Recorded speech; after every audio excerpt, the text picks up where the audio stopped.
Hi there, and welcome to the Airplane Spoon podcast, real stories and real questions about feeding children. I'm Sarina Murrell, feeding therapist and director of the Airplane Spoon. And today I want to talk to you about something really fun, something that is a question that I get a lot. And I think that we tend to overcomplicate it. And I want to give you some ideas today about how to simplify it and how to just do it. And the question is, how can I cook with my child? Or should I cook with my child? And the answer is yes. So, how? Cooking with your child can be so amazing. And it can also be really stressful if you have certain expectations. So, the big thing about cooking with your child is for the adult to really think about this experience as the purpose is exploration, the purpose is curiosity, fun, not necessarily that the purpose is following all the instructions and listening and behaving so well without doing anything that I'm not supposed to do or getting messy. This is particularly important for thinking about recipes that involve a lot of different ingredients, especially if you're going to make like a bread or pizza dough from scratch, um, and have flour and have measuring cups and all the different things, that's much more likely that that's going to be very messy. But you can use pre-made things. There's ways and strategies to try to do things that aren't going to be as involved and can still be an amazing, not just learning experience for your child, but bonding experience. These moments, these intentionally designed times where you are creating a together moment with your child are so important and so positive in the bonding and the strengthening of that relationship. Obviously, when everyone's in the right zone, especially adults, and not getting stressed and overwhelmed and upset by children just trying to be children and learning and being curious and exploring. Okay, so let's jump into it. I want to talk about this in three parts. The first part I want to talk about is parent expectations. The second part I want to talk about is ages and modifications. And the third part I want to talk about is child expectations. Okay, so first, parent expectations or adult expectations. You might be a grandparent, you might be maybe an aunt or an uncle or a babysitter, or maybe you are at a daycare or school or camp. But if you're going to have a cooking experience with a child, what is very important for the adult is to think about what is the outcome of this? Because you could very easily cook without your child involved. And the outcome of that most likely is to have prepared food. If you're going to cook some pasta and that's for dinner tonight, if you're going to cook, I don't know, cupcakes or muffins, and that's for a special treat or that's for breakfast. But usually there's some sort of like a meal consumption revolved around why we typically cook. But cooking, especially cooking for others, is an act of love. When we cook for others, we want others to enjoy the food that we cook for them. We want to enjoy it as well. And when we cook with others, it's different. It's a different expectation, especially kind of based on what level of cooking experience they have and comfort, and also like how familiar are you with each other and what's your communication look like. So, and I say this because even if I think about me, I love to cook. And I love to cook with my friends and family. But if I'm cooking with somebody new, then I need to be pretty clear. Like, am I just going to tell them, I want you to chop the onions? And then that's what they do. And I'm just giving tasks out.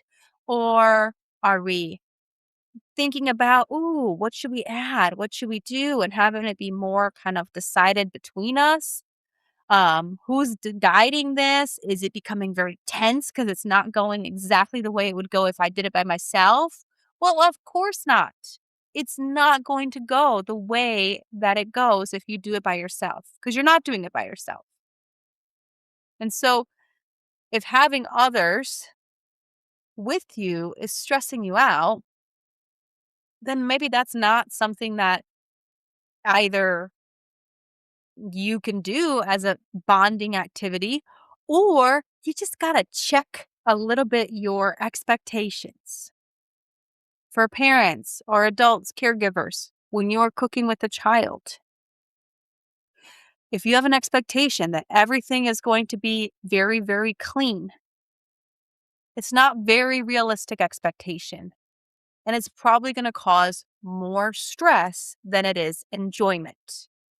That's what you want you to think about with your expectations.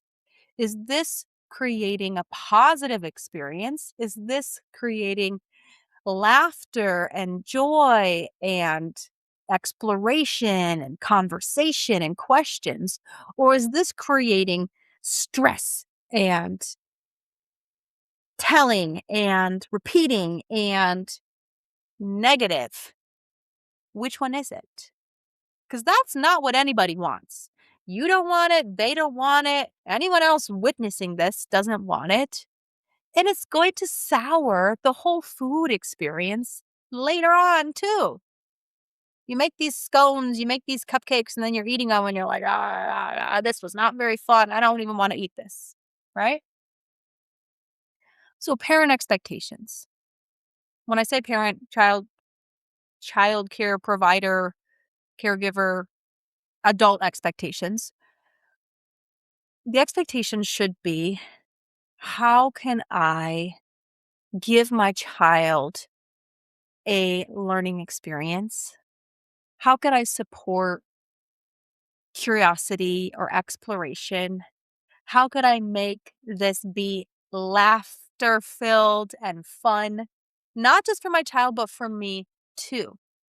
If your child grabs the flower and then puts it on their face, okay, you could get really frustrated with that and say, no, no, no, no, no, don't put it on your face. And you wash off their face right away, and then they scream and want to run away.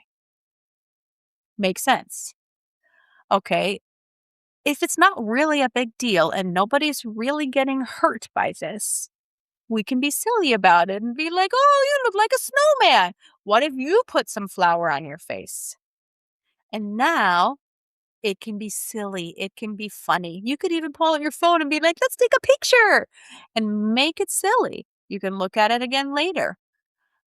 If your child is trying to pour something and they're trying to measure something, pouring is a very complex motor skill with being able to maneuver the shoulder, the elbow, the wrist, the hand, and all of these different joints and having the right angle. It's complex.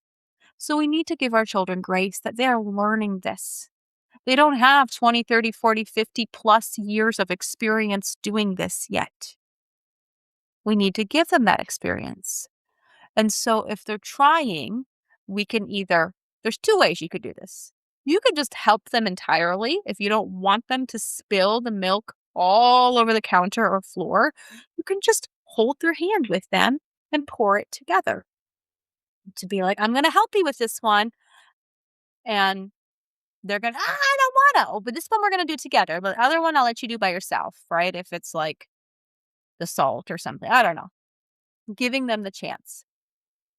And, or you just let them and know that it's probably going to not all make it in the right spot, or it's going to pour if they're trying to pour milk into a measuring cup and they might pour it and it spills all out.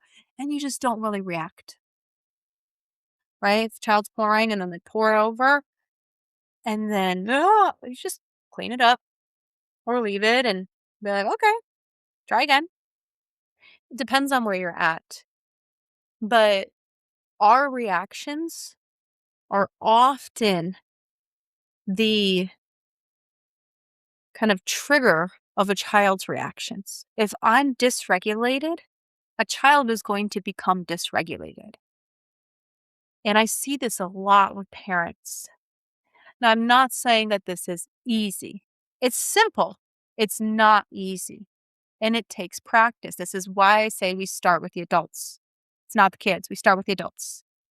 The adults need to keep their expectations, their mindset, their reactions in check to be able to support children, especially with something that's so complex and involved as cooking together. There's lots and lots and lots of different components there. So that's the first one. Thinking about what are your expectations? How do you hope this goes? And what can you do to help this be a positive experience and moment that's bonding you and your child together as opposed to stressful and not fun? The second one I want to talk about is how can we make it easier on you and on your child so that the expectations can be met a little bit better. And then we'll get into child expectations. So make it easy on yourself. If you want to start off, just start with something very simple, like, I don't know, orange juice. Like squeezing, cutting an orange in half. You can use a kid safe knife. It's fine. They can try that. You can get a juicer that they twist, or maybe it's like a squeezer thing. You might help them. A lot of times with children, it's really important to model first. So when I have feeding therapy sessions with children and I give them lots of different tasks to do, if we're doing orange juice, I have a cup juicer that you twist that has the little cone thing on it. And so I say, okay, I'll show you. Ready? Put the orange down, put the cup on top, push down, twist, twist, twist, push down, twist, twist, twist. Your turn. So I give them a model of what to do. Now they know what to do because they've never done it before. They need to see somebody do it. And then we can take turns that way. They might not get much juice out, but they still want to try. They still want to do it. And letting them, if they ask for help, we can help. But keep it simple. So you could do making juice. You could just do pouring frozen fruit into a blender, adding some milk or water or something, and making a smoothie. That could be cooking together. There doesn't have to be any cutting or pouring like liquids. Or if it is, it's okay if it's not precise. Um, it doesn't have to be that involved. But if you want to do some more complex cooking, you could just do something like buy a pre-made pizza crust and then buy a jar of pizza sauce and buy a bag of shredded cheese to make homemade pizzas. And most of the pre-made pizza cuts are already cooked, so you don't even need to worry about if they're going to be undercooked or fully cooked for the dough. You're just heating them up essentially. So I do this all the time in feeding therapy. I will use little flatbread. You could use like a naan bread or a pita. It's essentially like a pizza crust. And you just put some sauce on, you sprinkle some cheese. I have a little air fryer oven that has trays in it. Stick it in, it's like 3 minutes. They just melts the cheese essentially. That's a simple thing you can do with your child. It doesn't have to be complicated. You could work up to complicated if you wanted to. You could buy like the ready-made uncooked dough that they sell and spread it out, and then you could put the sauce. You could even use a grater and grate the cheese if you had a cheese block. You could chop up the toppings if you wanted to. You could get more complicated, or you could even make the dough from scratch and use the flour and the water and the salt to mix it up to make the dough. But you don't have to. You don't have to think, oh my gosh, I've never made homemade pizza before. You could just get it kind of all ready to go. It's still homemade pizza. And so anytime that there's something like that, how could it be simpler at first, at least to create success? Because if you do a very, very simple smoothie with just some frozen fruit and some water or milk and then blend, and we did it. And then the next time you could be like, let's chop up a banana in here, or let's try to squeeze some orange juice to add to our smoothie. You can make it more complex or involved as you build more confidence and success. But you don't have to start off so big and so many steps and ingredients and all of these things. You don't have to start off with that, especially for your child when they're just learning it. It can be as simple as just mashing avocado, and they're going to love it for making guacamole. That's a very simple recipe, and it uses a tool, not their hands, but they probably are going to get it everywhere. And that's okay. So, thinking about how to simplify whatever it is that you want to do is going to create more success, and it's going to keep parent and adult expectations in check to have positive experiences. And the last area I want to talk about today for cooking with your children is child expectations. So, a lot of times, I've heard many stories of children that when parents cook with their children, their child might actually try it and they've never had this food before. A lot of times here at the Airplane Spoon, if I'm in feeding therapy and we're doing lots of different interactions with food, cutting, mashing, chopping, we might be making a recipe. Many times a child will eat it when it's not asked of them. The reason behind this and the differences is involvement and pressure. The more involved I am in something, the more connected I feel to it, even if it's as simple as just pushing the button on the blender to make the smoothie. I was part of it, as opposed to just plop, here's your food. It's right in front of you. Here it is. I had no choice. I had no involvement in that. But for me to not just decide, what fruit do you want to put in our smoothie today, strawberry or raspberry? But I'm doing it. I'm pouring the bag of frozen strawberries. I'm putting in the raspberries. That was me. I made that, and I have a deeper sense of connection to that experience. And so I'm already creating positive associations and self-worth, self-identity around that because it was my hands, my work that created this. And the other one is pressure. A lot of times in recipe making, I see a lot with children is that we are supposed to be doing a recipe. Let's say we're going to make, I don't know, waffles. And let's say we're going to mash a banana and then we're going to add flour. We're going to add some oats or milk or whatever. A lot of times I see children are trying it at the different stages. So we mash a banana and they want to try it. Or we add some cocoa powder and they want to try it. And they're like, oh, that's bitter. I'm like, yeah, cocoa by itself isn't very sweet. Right. We can just respond to that. But I love that they want to try it throughout. Why? There's no pressure. Nobody's asking them. They're super curious. And that curiosity is gold. That is food exploration in intrinsic.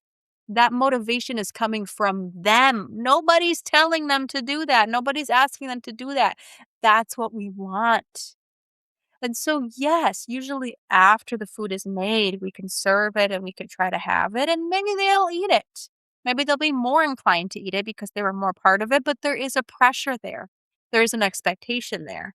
But in the making of it, we're not really thinking of eating it while we're preparing it. Even like a pizza, right? You might have a crust. I've usually used pre-made crusts. I don't usually make pizza dough from scratch or raw pizza dough, but I usually made pre-made crusts. And the kids might sometimes bite a piece out of it right away. We haven't even put the sauce on or anything. I just take it out of the package and then they're like, and I'm like, okay. Or or scooping out the tomato sauce and then they lick the spoon, or they're sprinkling the cheese and then they eat some. None of that is part of the process. I don't encourage it, like, actively, like, try it," because it's totally natural that intrinsic motivation, is coming from them, but I don't discourage it. This is very important. I don't say, "Don't bite the bread, we gotta cook it. Don't lick the spoon, we have to put," like, I don't say any of that because I want to encourage their natural interest and motivation. And so but there's no pressure, so that all the pressure being down, they have their guards down, and they feel more free to explore. It's beautiful. So the child expectation can be to participate, right? Is it that they try to help cut whatever food it is? Is it that they mash? Is it that they're pouring or that they're stirring or that they're turning on the machine? Um, that participation could be the expectation. But keep in mind, is the expectation that they are calm and comfortable and positively involved. Their body is going to tell you a lot. A lot of times, children are going to get wiggly. The wiggles are usually a sign of some sort of discomfort. If you think about a child, they could sit and play for hours. Like, let's say if they're doing a Legos or a puzzle or cars or something like that, stickers, and they can just sit there and play and play and play and play. They're not in any discomfort. So they're not showing in their body this need to move or to escape or to wiggle. But with food, especially if your child has some feeding challenges, they might get some sort of a discomfort body response. And so I think it's important when you see that happening, you can call it out. Sometimes if I have a child, let's say we're doing avocado mash and some of it like splatters up on their hand and then they get this shake and I say, "Ooh, you got to wiggle." I'll just say it like that. "Ooh, you got to wiggle. Something felt weird in your body. Okay, you've got avocado on your hand. What do you want to do?" Okay, granted, this is therapy. I'm talking them through this, all of it, to help them to try to self advocate and to be in charge of their bodies. So they can ask me for like a towel or a wet wipe, or sometimes they give their hand to their parent to like lick it off of them, which is hilarious. Um, but we need to call it out because if we swoop in and we just wipe it off right away, it still has a heightened discomfort response in the brain. That means I couldn't take care of it myself. Somebody else had to take care of it for me because that's bad. That doesn't mean it's bad, but that's what their brain is telling them. So we want them to take care of it, right? If I get avocado in my hand, I'm just wipe it off. Um, it doesn't mean it's comfortable for me, but I can do something about that. And so if a child has a little bit discomfort, if a child is like you're stirring something and they like want to get down or maybe run away, um, then that visual or sensory experience is a little bit uncomfortable for them. Sometimes I ask them to just be like, go to do something else. Like, can you go get me a spoon or can you go get me a bowl? So they're still involved, but they get a little bit of a break and then they come back. As opposed to just running away to just try to do something else. Because they're escaping discomfort, but that doesn't help them through the discomfort. They just want to try to distract themselves with something. But if we can give them a little bit of a break about like, "Oh, can you go wash off this apple in the sink?" Now they're doing something and they're going to come back and be more ready. So for child expectations, it really does depend on parent expectations, but also adult support. How are we supporting them to have successful and positive interactions with cooking? But cooking is amazing. You can cook food And like I said, it can be super, super simple. I mean, you could just put like toast in the toaster and then spread butter or peanut butter or jam on it, and you're cooking with your child. You could be doing a whole complex like lasagna and putting all the different sauces and the noodles and putting in the oven. Sure, you can do any of those things. But just keep in mind, if you're going to cook with your child, is it a positive, strengthening relationship, enjoyable, laughing experience for everyone, for you and for your child, or not? Is it stressful? Is it crying? Is it trying to run away? Is it parents are just sighing and holding a breath and right? That's not fun for anybody. And what I say to parents all the time is that if you are having fun, your child is going to have fun. That's a rule for me. And that's a rule that I've had with some of my employees and other feeding therapists that work with me. That I say, you need to have fun. If you are having fun, if you are enjoying yourself, if you are comfortable and calm, then everybody else can be too. It starts with you. If you are not there, you cannot support your child and you can't just fake it. We feel that. We feel that kind of fake energy. You know, you're super frustrated inside. You're like, it's okay, it's okay, it's okay. It's not okay. Why are you using that tone of voice? That's not your voice, right? So think about this. Start small, build on success, and then the confidence will grow. It's supposed to be a fun, intentionally planned moment. The bonus is that it's around food. But if your child has challenges with food, that's automatically going to make it a little bit hard. So, how can we help them in those situations? That's what I have for you today for thinking about cooking with your child. Try it out. Let me know how it goes. I'd love to hear your stories. And remember, you're doing an amazing job supporting your child on their feeding journey. You've got this. Love, enjoy, and eat.